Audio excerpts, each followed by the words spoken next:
किसानों ने फसल हाथों में लेकर तहसील में प्रदर्शन कर प्रधानमंत्री फसल बीमा के तहत मध्यवर्ती सर्वे कराने की उठाई मांग।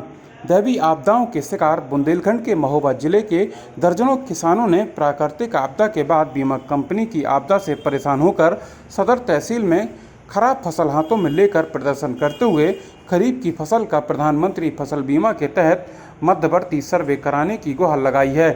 दरअसल मामला सदर तहसील परिसर का है, जहां तहसील क्षेत्र के अलग अलग गांवों के दर्जनों किसानों ने जय जवान जय किसान एसोसिएशन के बैनर तले इकट्ठा होकर हाथों में खरीफ की खराब फसल लेकर प्रदर्शन करते हुए प्रधानमंत्री फसल बीमा के तहत खरीफ की फसलों का मध्यवर्ती सर्वे कराए जाने की मांग उठाई है।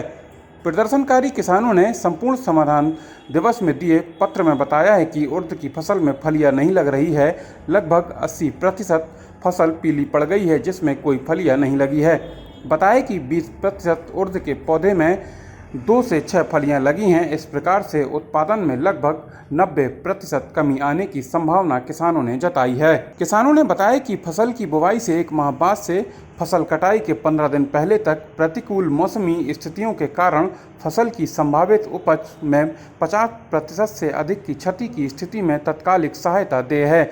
जनपद में उर्द फसल की कटाई 25 सितंबर से प्रारंभ होने की संभावना है। जनपद के ग्रामों में उर्द फसल का मध्यवर्ती सर्वे बीमा कंपनी इफ्को टोक्यो से कराकर किसानों को मुआवजा दिलाया जाए। इस दौरान बड़ी संख्या में किसान मौजूद रहे। हम लोगों की यही मांगे हैं कि जो हमारी फसलें नष्ट हुई हैं उर्द की, मूंग की, इसका मध्यवर्ती सर्वे कराया जाए, लेखपाल देखे, कंपनी के देखे, हम लोगों को क्लेम दिलवाया जाए। और इसके पहले हमने ज्ञापन भी दिया था डीएम साहब को, कोई कार्रवाई नहीं हुई। हम लोग मजबूर होकर, निराश होकर प्रदर्शन के लिए तैयार हैं। हमारी किसानों की ये मांग है कि उर्दा की फसल में फल नहीं लगा हुआ है और हम लोगों ने अवगत भी कराया इसके पहले, और बीमा कंपनी इसके लिए तैयार नहीं है कि मध्यवर्ती सर्वे किया जाए उर्दा का। यहाँ मीडिया कर्मी देख लें कि उर्दा में फल लगा है कि नहीं लगा है, और हम चाहते हैं कि आप मौके पे जाकर भी देख सकते हैं कि हमारे उर्दा के खेतों में फल नहीं लगा है।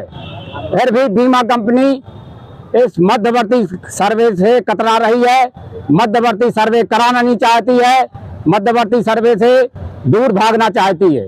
वजह यह है कि मध्यवर्ती सर्वे कराने से किसानों को बीमा का लाभ सबसे ज़्यादा मिलता है। तो हम मांग करते हैं ऐसी कंपनी को जो हमेशा से किसानों के साथ शोषण करती रही है, इफ्को टोक्यो कंपनी बराबर जो है ये जो है किसानों का क्लेम देने से भाग रही है, दूर भाग रही है, किसानों का शोषण कर रही है। ऐसी इफ्को कंपनी को ब्लैक लिस्टेड किया जाए, हमारी ये मांग है। इसके रहते हुए अगर ये कंपनी इफ्को टोक्यो यहाँ जिले में रही तो किसानों का भला नहीं हो सकता है और प्रधानमंत्री फसल बीमा योजना सही तरीके से लागू नहीं हो सकती है। इस कंपनी के कर्मचारी और इसके एजेंट जो है गुमराह कर रहे हैं और किसानों के साथ धोखा कर रहे हैं। हमारी प्रमुख मांग यही है कि इस कंपनी को ब्लैक लिस्टेड किया जाए और किसानों के साथ जो अन्याय अत्याचार हो रहा है, कई सालों से अन्याय अत्याचार हो रहा है। अभी इस कंपनी ने असफल बुवाई का खरेला में के लेखपाल जी ने ये दिया हुआ था कि वहाँ असफल बुवाई नहीं हुई है। खरेला नगर पंचायत में उसकी रिपोर्ट भी आ चुकी है, दाखिल भी हो चुकी है। इसके बावजूद भी बीमा कंपनी खरेला के किसानों का असफल बुवाई का बीमा का पैसा नहीं देना चाहती है, तो ये धोखा है। इसके बाद रबी का ओलावृष्टि हो गई थी, कई गांव में ओलावृष्टि पड़ने से किसानों की फसलें जो है पूर्णतः नष्ट हो गई थी। ये बीमा कंपनी उसका भी पैसा नहीं देना चाहती है। अब इसके बाद आता है 2024 में तहसील चरखारी के तथा तहसील महोबा के कई गांव में असफल बुवाई की जांच चल रही है। अभी जो है 1 महीने से ज्यादा हो गया है, किसानों ने प्रार्थना पत्र दिए हुए, उसकी जांच अभी तक नहीं करवाई गई है। हम मांग करते हैं कि ये सब जांच करा करके किसानों के साथ अन्याय न किया जाए और किसानों को क्लेम तुरंत भुगतान किया जाए। जय जवान जय किसान।